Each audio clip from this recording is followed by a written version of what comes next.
Hello guys, Dhananjay and welcome back to a new video. And in this video, we have Ash from C4ETech and Saurabh from AllAboutTechnologies. Today, we are going to ask Ash some questions because he is in Mumbai and I can't go travel to Chennai. So I thought this is the best way to collab. This is our first collab video, so thumbs up for that. Let's get started with the questions immediately because I think that's going to be very interesting. First one, do you think Patchwall is actually provides you best of both worlds? Okay, And a seamless experience. Yes, to an extent. See, I don't use offline TV much, alright, as in set-top boxes. I haven't used one in a long time.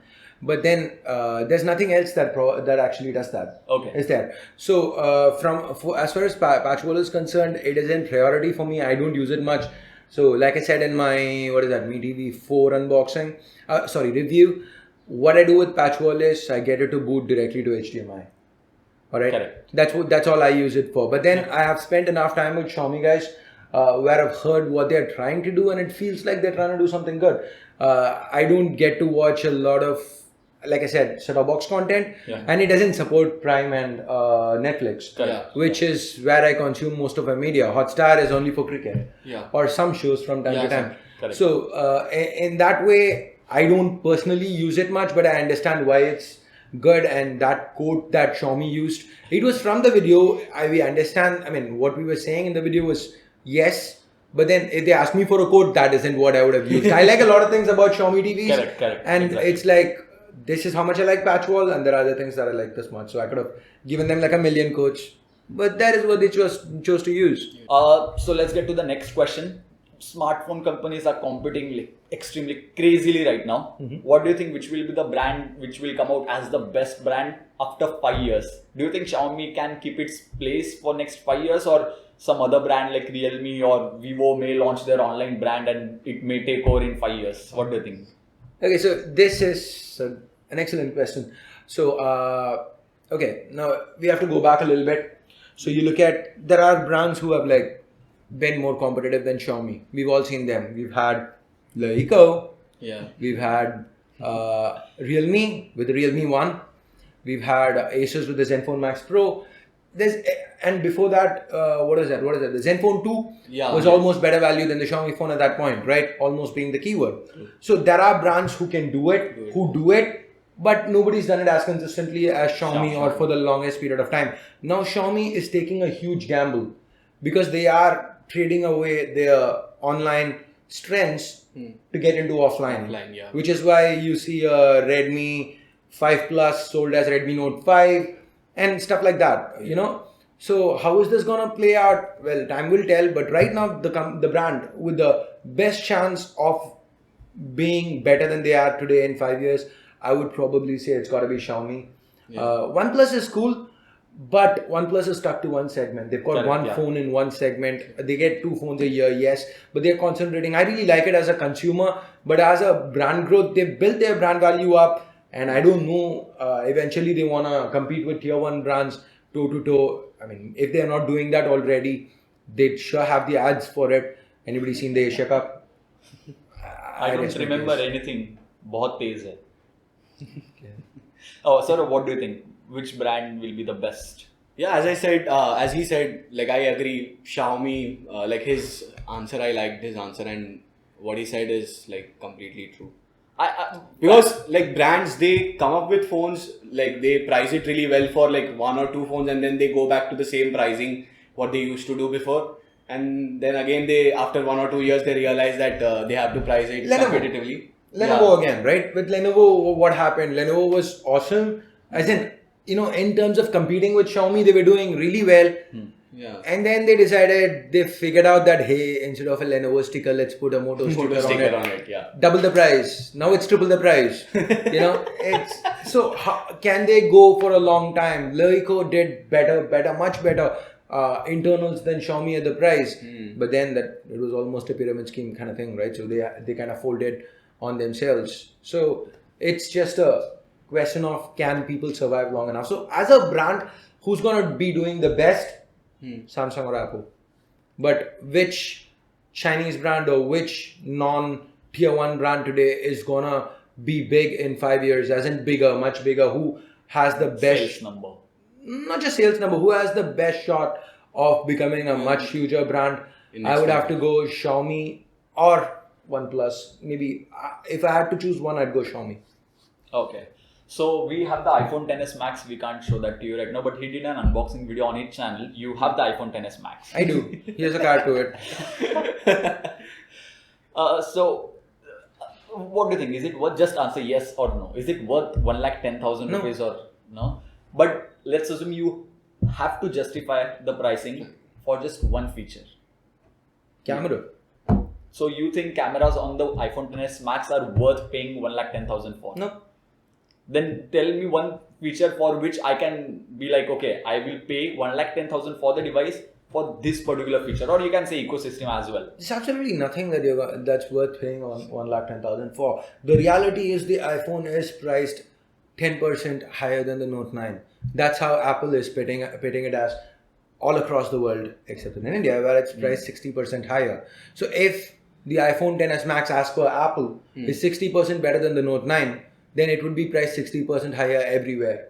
All right, they're not doing it because it's a whole different video, a whole argument on if it is 10% better than the Note 9 to begin with. But let's assume that is true. Let's assume it's 10% better, but still, I'm not going to pay 60% more in India. It's 60% is a little too much. That's exactly. I can buy, what was it? I can buy Note 9 Nano.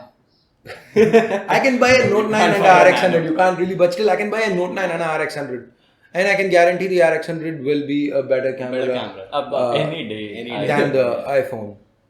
So this is one of my personal questions as such. No, one sec. Before we jump right out of it, I want to know, what do you think? What do you think about the iPhone XS Max today? If somebody tells you, hey, here's an iPhone XS Max. You've got to use this. No, you've got to use this as your primary. Would you leave Android for Apple? I don't think so. I have used iPhones for like 1 or 2 years, I guess. But then since I have been using Android phones for such a long time now, I prefer Android. But don't you think it would play well with your ecosystem? As in, you've got a Mac right No, there. that doesn't really you've matter. Got what else? Ashik. Ecosystem. What I'll do? He has Siri, everything. No, what else does he have? Apple wise. MacBook Pro. That's it. MacBook Pro and okay, so they want to convey a message that I'm an Apple fanboy. No, we're not conveying the Yes, Apple he has fanboy bought the message. Apple TV. It's coming Whatever. soon from US. No, I was just trying to. Seriously, I've never used a Mac myself. Yeah. I'm not making fun. So the only thing I like in the ecosystem is AirDrop. That's it. The what? AirDrop. Okay. Which is really good to transfer photos or whatever you want to transfer from a Mac to another Mac or whatever. Okay. An Apple product basically. Okay. Apart from that, I don't like anything like in the ecosystem. Okay.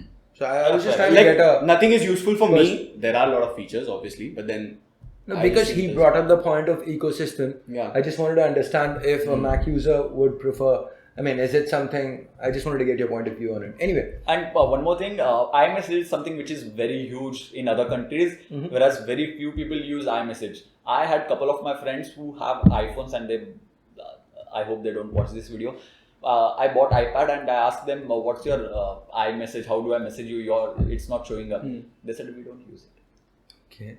Because that's not popular in India. Because every single, like in our group, only one person has iPhone and every other person has Android. Yeah. So No, that has more to do with the fact that, in the US and other parts of the world, long back, texts and calls became free. They were only being charged for data. Yeah. So at that point, texts and calls were free. So people were still texting and not jumping onto WhatsApp like we did, right? Yeah. So when iMessage kind of like mixed those two together, people were still, they just switched to iMessage without knowing they're switching to iMessage, which kind of didn't happen in India.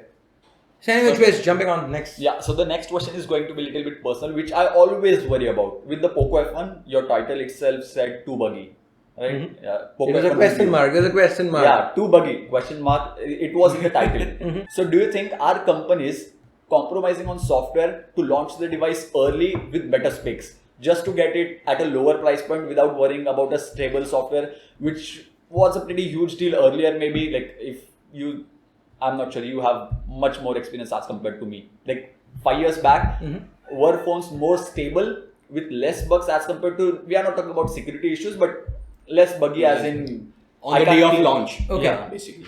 Not necessarily. We've still had day one patches rolling out. Correct. It's always been there, but right now it's more in the spotlight because the popular phones. If you roll the clock back 5 years, what were popular? The HTC flagship. Hey, HTC, if there's any fans out there, If you hey. exist. The HTC flagship, the Samsung flagship, the Apple flagship, and these are high margin phones. So there's like a 1 year time for like prepping the phone, and they're like working on software, they're working on multiple prototypes and all that. They have huge teams for it because they are billing us that much for it, right? Yeah. But now the issue is like one is with Xiaomi. All right, with Xiaomi, you guys haven't experienced it because you are covering the phones that kind of come to India, and every Xiaomi phone that I cover that I have imported, the software is Blair. All right, it's always that way. As in, there are bugs and that keep getting fixed, and by the time the global rollout happens, it's pretty stable. So that's something. Love Xiaomi or hate Xiaomi. The Android version updates may be like extremely slow. They might screw up Android 1 on the Mi A1 happens, but their security patches and their bug fixes for MIUI are pretty much on point usually. We were talking about it yesterday in the meetup as well. There were multiple people with Xiaomi phones who were like, hey, I'm happy, I'm getting my security patches, I'm getting my bug fixes. Okay, so that's something Xiaomi does. So with the Poco F1, what I've found is that this was launched in India, came right here, which is why it is iffy. And I am hoping to see them fix it. And this is not just me liking Xiaomi or something. This is just purely based on factual experience with all those phones that I've imported. And I've seen them change and mature and get better in the 2 months or so that I generally take to before I review it, because it's not an Indian launch. So I keep pushing it. So because I use it for that period of time, I kind of get to understand. And I'm expecting the Poco F1 to get better. And sadly though, that also means the more updates also means probably an ad in the settings menu update. But main question is, do you think it's worth sacrificing on software, or should they focus even more on software? Because I don't want to, if I am a normal consumer, I don't want a device to where I can't click on a notification and go into that app. No, but here's the thing, right? What about Apple? Yeah, now the iPhone XS Max has scaling issues. There are multiple apps. Just get my phone, please. Okay, I mean, this is just a third-party app just to show you how weird it is overall. You look at this, there are a lot of apps that scale this way. It's an irregular resolution right now. Oh. And it's not just with these apps, even with the mainstream ones like Instagram and stuff, there is, just please plug it in. Yeah, I'll do that. Yeah, but then don't you think like obviously Instagram and all these people, developers, they will fix this? They will fix it the same way Xiaomi is also going to fix it. Yeah. But then I understand the difference between third-party app support and the preliminary issues with the Poco F1. But track record shows they'll fix it. And to answer Dhananjay's question on if I feel brands should come out of the phones early, here's the thing. You can't use a Snapdragon 845 right when it launches at this price of a phone because, well, the chip is going to be more expensive. But then you wait till it is affordable and then you spend 2 more months or 3 more months fixing everything. Then by the time the phone actually goes to the market, you've got Snapdragon 855 or whatever the next one's being called. And from a brand perspective, it becomes a problem. From a consumer perspective, I mean, it is not a deal breaker, the kind of issues. You still get the performance and everything. So what if you are using something with like minor issues? That's pros and cons that the consumer needs to decide on. So the last question is interesting as well, because micro USB port is going away for USB Type C. Okay. And USB Type C is coming, but headphone jack port is going away as well. So what do you think? Is it worth like to go with USB Type C and sacrifice on headphone jack over micro USB? So here it's not really USB Type C is not killing off the headphone jack. It's brands who are killing off the headphone that's jack. correct as well. So yes, the phones we are seeing Type C with, some of them are losing their headphone jacks, but then it's more of a brand thing rather than the USB Type C's fault. We have to move towards the future, and yes, the Type C is better than micro USB in every way. It also has a feature where it could directly let the headphones through, which is what brands are using. So over here, I don't feel like it's either micro USB and headphone jack or Type C. That's not a question. I would want to see Type C plus headphone jack. What do you guys think? If you agree, let me know. Okay, let us know in the comment section box below. And that's pretty much it for the part 1 of the Q&A. Second part is present on Saurabh's channel, which You can we check are out in the I button or in the description box. in the end cards as well. We are going to shoot it afterwards. So don't forget to subscribe to Ash from C4ETech and Saurabh from All About Technologies if you haven't done that. If you enjoyed this video, don't forget to give this video a huge thumbs up. Turn on notifications to know whenever I upload a new video, mostly pretty soon. So yeah, And thanks for Okay. watching. Till next Thanks. time. Ash here from C4ETech along with Dhananjay. from And Dhananjay. Saurabh from Dhananjay. All About Technologies. Signing off. You guys have a great day. Bye-bye. Bye. See from the title, we have Ash and Saurabh from All About Technologies in this video. But actually, this was a clickbait. I mean, they are not here. I'm just kidding. This is Ash and that's Saurabh. I'm going to ask few questions. And after rehearsing it multiple times, he still said Ash and Saurabh from All About Technologies, and he just didn't drop my channel name anywhere. Ash So you know, from C4ETech. Ash from C4ETech. You guys already yeah, know Ash. that, right? So.